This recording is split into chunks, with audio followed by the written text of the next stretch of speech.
তো দেখো ভাই, আমাদের কোম্পানি আমাদের কত প্রোটেকশন দেয়। এই সেফটি বেল্ট পরে আছি আমি।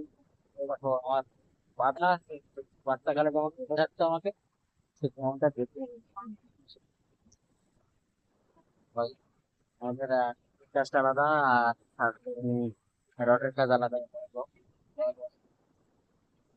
আর ওই সাইডে দেখো অনেকেই আছে আমাদের আরো, ওই কাঠের কাজ করছে নীল জামা গায়ে দিয়া, লাল জামা গায়ে।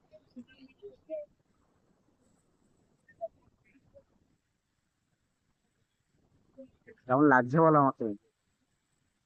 রোদটা দেখো কি, মানে এত রোদ, আর ফাটিয়ে দিচ্ছে একদম, অসম্ভব রোদ দেখো। ওই দেখো, ওই যে অজয় হেলমেট পরা, অজয় আমাদের পড়ার অজয় আছে না, মিশা টিশা পরে সেই অজয়। হ্যাঁ হ্যাঁ, ভালো আছে।